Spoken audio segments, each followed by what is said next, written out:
Hey everybody, Who's Your Jedi here with another review for you. This time I'm talking episode 7 of The Flash called Power Outage. And this is another very solid episode of the show. Lots of cool stuff going on, some very nice character stuff, and some fantastic shoutouts to the comics. So, since that's one of the things that was really getting people buzzing, let's talk about that. And here, of course, I'm referring to the situation where Harrison Wells rattles off a list of the names of all the people who died in the accelerator explosion. Now, one of the ones that he mentions, of course, is Ronnie Raymond. And I was able to pick out two of these when I was hearing it, but it was just like, wait, that went by too fast. I didn't catch all that. And some of the others were like, oh, that name sounds familiar, but I can't remember exactly who that is. But thanks to the magic of the internet and TV people who record the show while it has the closed captioning. Last night I was able to get the complete list a little bit after the episode aired. So let me just kind of run through it and we'll talk about that. So the list goes Ralph Dibny. In the comics, of course, this is the Elongated Man, who, despite having a rather ridiculous name, is actually a pretty good detective. I mean, his detective skills are respected by Batman, and he's also a good friend of Barry Allen. The next one is one that I couldn't remember. That was Al Rothstein. In the comics, this guy is Atom Smasher, who also went by the name of Nucleon. He's one of the guys who was a member of the Justice League. I'm sorry, the Justice Society.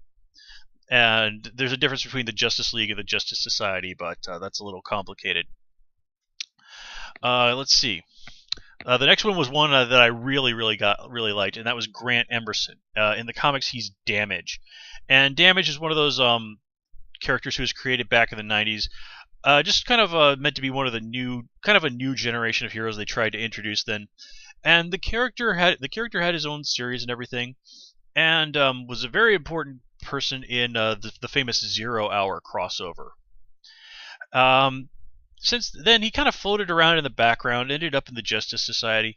If I remember correctly, actually died, which I always found sort of sad. He was like one of those characters. It's like, man, this guy has a lot of potential, and I don't think he ever just found a writer who could really do the character justice, which was pretty disappointing to me.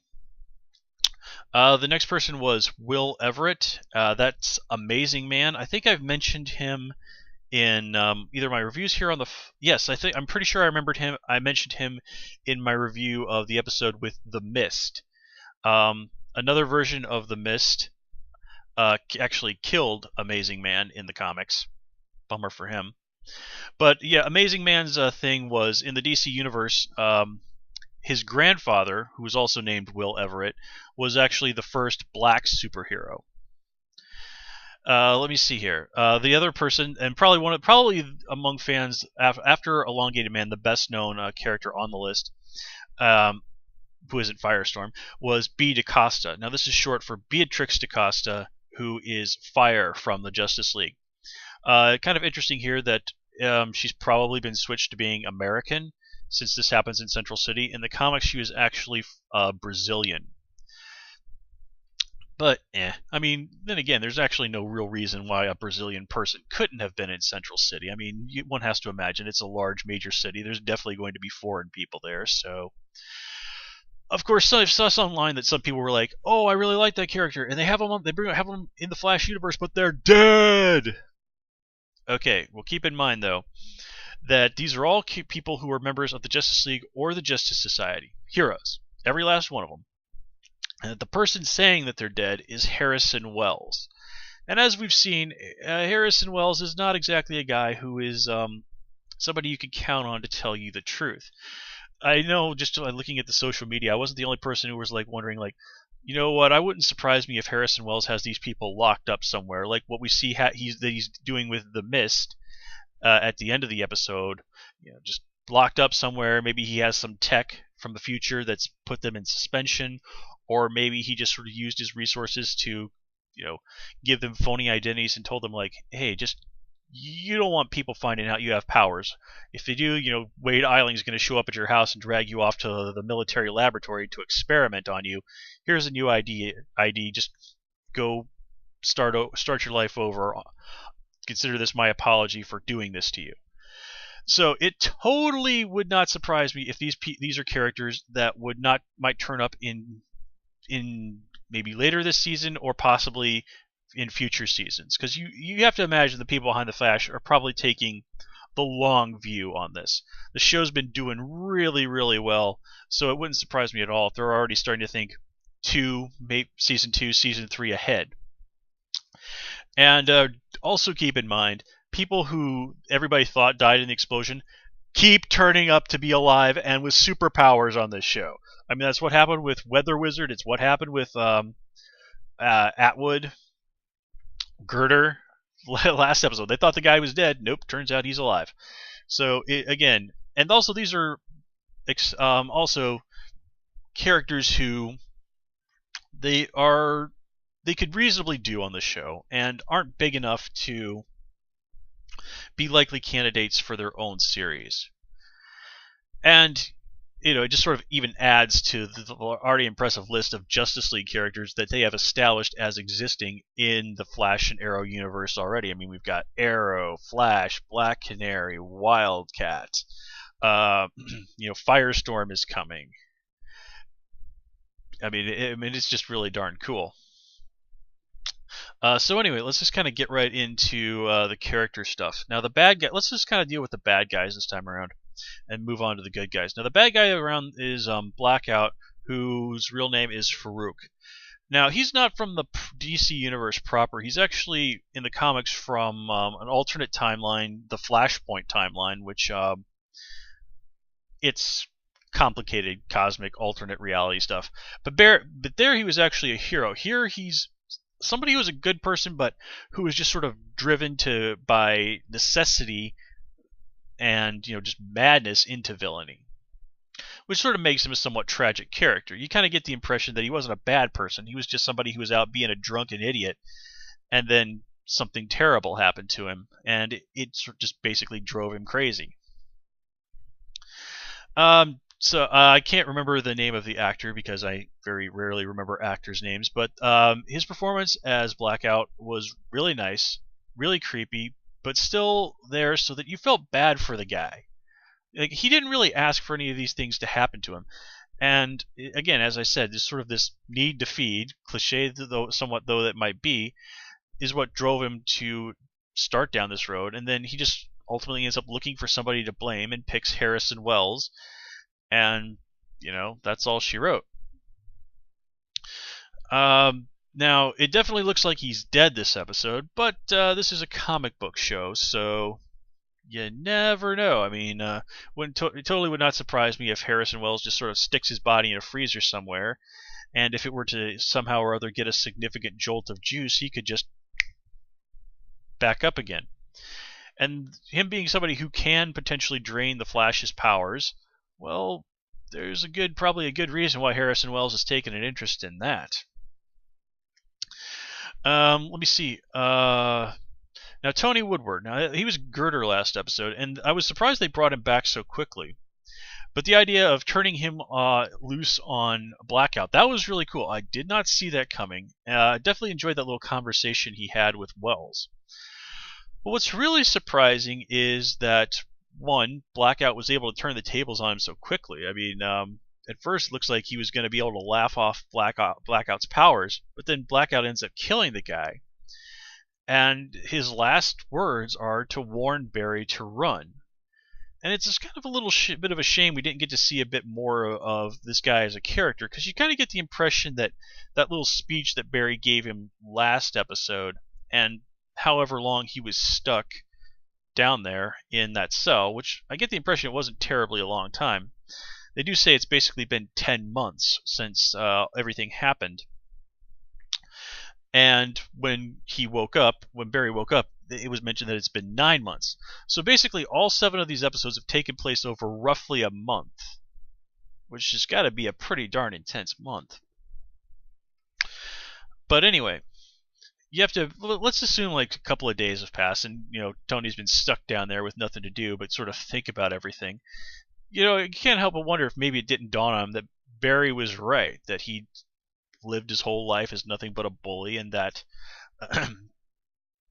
he'd squandered this gift that he'd been given. Now, granted, when we first see him talking to Wells, his immediate thing is like, how do you know I won't kill you? Well, what else is he going to do? I mean, that's basically all he's got under those circumstances. And, he can tell that Wells is trying to play him, so it's a little hard to blame Woodward for sort of like playing the hand that he was dealt there. So again, it was a nice moment, but one that I wish they'd found some way to kind of make it seem a little less out of the blue. But I did really love Barry's reaction to all that, but we'll get to that in a bit. Let me see. Of course, we also have to talk about Clock King. He's, of course, going to be part of the big Arrow versus Flash crossover coming next week. I've watched the trailer for that twice. It's going to be amazing. Now here, Clock King is looking a little bit less like he's about to fall over dead at any moment, and also quite a bit less like Walter White. But again, here he proves himself to be a very competent, very smart, very dangerous guy, and I think a little bit less ridiculous than he did when he appeared on Arrow. I think I kind of really lambasted that episode for a number of reasons, which we're not going to get into here. If you really want to know, I did my video review for that. You can find it in the Arrow playlist. But here he manages to kill at least 2 cops, darn near kill Eddie, take an entire room station full of cops hostage. I mean, Clock King is presented as a smart guy and a serious threat, somebody that they're really going to have to work to take down. And this is also kind of an episode where we get to really focus in a little bit more on Joe and Iris. And basically it's Joe and Iris that take Clock King down. I mean, Joe sort of plays to Clock King's ego. He recognizes the quotes, earning some respect from Tachman there. He also sort of plays on Tachman's emotions. It's like, look, you just lost your sister. You didn't get the chance to say goodbye to her. At least give her a few seconds to say goodbye to her boyfriend who's probably going to die here. And they also managed to convince him to actually bandage Eddie up enough that he's going to last long enough for him to get medical treatment. And then, of course, Iris pulls a friggin' gun on Clock King and manages to shoot him. Yeah, I mean, it's taken them a little while to focus in on Iris, but I gotta say, they're doing some pretty good stuff with her. It has really showed that this punching Girder last episode, Iris is no damsel in distress. I mean, yeah, being around a superhero, she's doubtlessly going to find herself in trouble a lot, but Joe's trained her well, and Iris can handle herself pretty darn well, given the circumstances. So yeah, a lot of respect to her for that.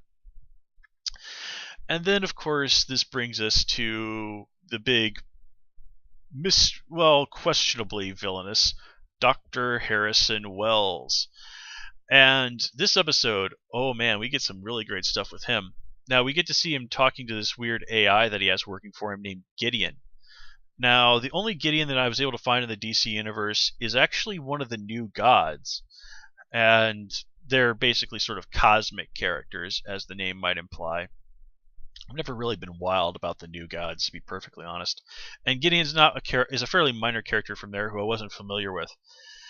But this has me and some other people I've seen online sort of speculating that given that, okay, possible tie to the new gods, and Harrison Wells' thing is that he spends a lot of time in a chair, well, you put those two things together, who comes to mind? Well, the first person that jumps to my mind, and to more than one person I've seen online, is a character called Meteron, who basically, he can walk perfectly fine. He just chooses to spend most of his time sitting in a chair, popping up from time to time to make sort of pissy, condescending comics. He's like a really asshole-ish version of the Watcher from the Marvel Universe, at least from my memory of the character. Now, Meteron is kind of a scientist. He's really obsessed with knowledge and things like that.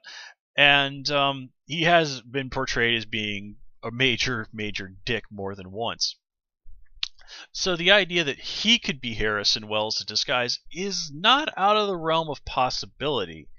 But all of this, I don't know. I mean, if it weren't for the ties to Crisis on Infinite Earths, I would say all of this is really way below Meteron's level. I mean, again, he's a member of the New Gods, cosmic stuff.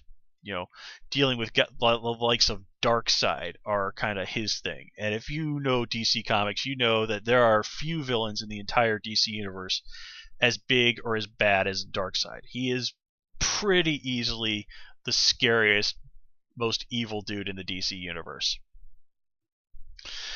So, yeah, the idea that he's kind of hanging around with Central City, again, if it weren't for the ties to the Crisis, yeah, this really wouldn't seem like his style.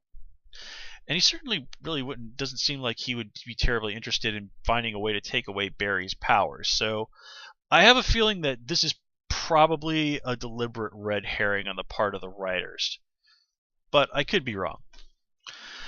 But anyway, getting back to Wells, I absolutely loved that Barry took him to task over the death of Woodward. I mean, yeah, this is a guy who was kidnapped Iris, tried to kill him, bullied him mercilessly as a child, but Barry says, like, he didn't deserve to die. And Barry is genuinely upset by his death, especially given that, you know, the last thing that Woodward did in life was try to warn Barry, try to help Barry survive, showing some genuine act of atonement, however small it might have been. And Barry just absolutely takes Wells to task over this. And like, well, how do I know that you're not going to sacrifice me or Cisco or Caitlin? And of course, Wells does have a pretty reasonable response to this, and it's like, well, Barry, you know, you weren't really willing to do what needed to be done to stop this guy. How much longer were you going to keep trying stuff that didn't work? Were you just going to let him to kill, you know, Cisco, me, or Caitlin? You know, basically, he even kind of accuses Barry of basically like, your altruism is your weakness. But that, of course, gets so again. Barry trying to save everybody was putting them in danger. And, you know, Wells is, again, making not an unreasonable point. But Barry also makes the fair point that Wells had no right to sort of sacrifice another person. So it's a big question. You know, where do you draw the line on sacrificing someone? Where do you draw the line on having to use lethal force? I mean, it's not an easy question. But I do like that at the end of it, Wells sees that his assessment of Barry was somewhat wrong. That his desire to help others is not a weakness, it's a strength. It is that desire that pushes Barry further and further, faster and faster. Which is exactly what Wells wants. So you have to wonder, well, what happens if, well, Barry needs to go faster? Is Wells going to engineer someone he cares about being in danger? Well, is anybody at this point going to put that beyond Harrison Wells? I don't think so. And we also get to see Barry sort of dealing with the loss of his powers, albeit briefly. And it is notable that this is one of those instances where it's a male character that loses their powers, although it is for only a very short time. One legitimate complaint that some people have about comics is that whenever somebody gets depowered in comics, it's disproportionately female characters. And when I stop and sit down and think about that, I do realize that, you know what, I'm pretty sure that's a fair point. And yeah, I think that's about all I'm really going to say in terms of feminism in comics and whatnot, because that is a horrible, horrible hornet's nest that I don't want to get into. Because, to put it bluntly, I have never seen one drop of good come out of it. So, not that that isn't a point that shouldn't be mentioned, it's just that basically people on the internet can't stop being dicks to each other long enough to have a real adult conversation that might actually lead to something productive. I've never friggin' seen that happen. Ever. And that's why I generally try to stay away from controversial things here in my reviews, because I don't need that bullshit. I just want to come here and talk about geeky stuff with other geeky people and have fun with it. Prost.